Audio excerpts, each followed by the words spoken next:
Happy Friday everyone. I hope you had great 2 weeks after Christmas holidays, and I hope you managed to see my New Year's resolution video. If not, then you can see my link here on the bottom.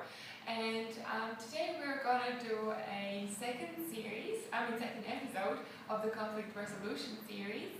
And this one is gonna be on conflict resolution within a team. So we're just gonna discuss a few more things that we should go through when there is a conflict within a team, whether it is in school, whether it is at work. So hopefully by following these steps you'll be able to either overcome the conflict or even completely avoid it. So stay tuned. First thing, when it comes to conflict resolution within a team, you need to acknowledge that it's slightly different from them when you are just doing conflict resolution with one or two people, because there is always much more difference and much more variety and loads of personalities to deal with. So it always makes it a little bit more complicated. But the first thing to do, and which is very, very important, is to stay positive. And you need to realize that conflict is not necessarily a negative thing. It always can be something positive. You can take it as it's going to change a little bit the dynamics of your team, and you're going to learn how to work a little bit more together. And it always can challenge some team members, it can challenge you, it can motivate you. So you can always perceive it as something that is a bit more positive. So that would be the first thing. The second thing when it comes to conflict resolution within a team is that you need to acknowledge that there is actual problem, that there is an actual conflict, because sometimes people can be a bit too shy, they can be afraid to verbalize whatever problems they might have, or whether there is a conflict, they might be scared to tell someone, they might be scared to escalate, for example, the problem.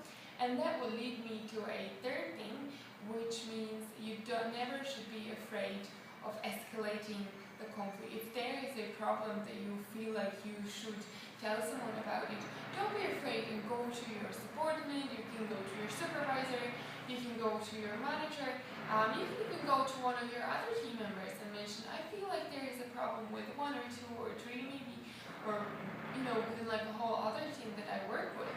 And the other person should either help you or give you some suggestions. Just the important thing is to say it out loud. Another thing, and that's a fourth step when it comes to conflict resolution within a team, would be team building exercises. This is a very exciting part because usually people perceive it as, yeah, let's go and get a few pints and we're going to have some crack. Well, no, not necessarily. I would say that you can select some time at work and come up with a few exercises that should make you bond together, that should make you learn about each other, because as I said previously, loads of personalities, it can be loads of cultures in today's multicultural environment. And sometimes the problem might seem on surface as it's something that people don't want to work with you or they just anger with you, but actually the problem can lie way beneath the surface that you can see, and it can be within someone's culture, someone's beliefs, someone's habits. So it's always great to create these team building exercises where you can actually get the whole team together and have some fun together and learn about each other, learn about each other's differences, about each other's cultures, and that should help you, crack that code and maybe get to the bottom of the problem. Another thing with the teams, and that would be a fifth step, would be realizing that when it comes to the team, I don't know if you saw Lord of Flies, it's a very good movie to watch or a book to read on conflict resolution and conflict within a team.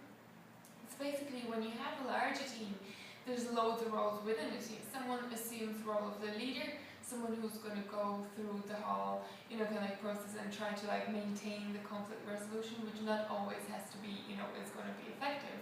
And some people are going to maybe stay a little bit back. So you need to know when you're assuming these roles and maybe you feel like you're a little behind, or need to verbalize your opinion at all points. So even if there is a leader, make sure that everyone assumes the role so it's going to be effective for the whole team. And therefore you'll be able to manage the whole conflict resolution. And the sixth thing would be to schedule regular meetings.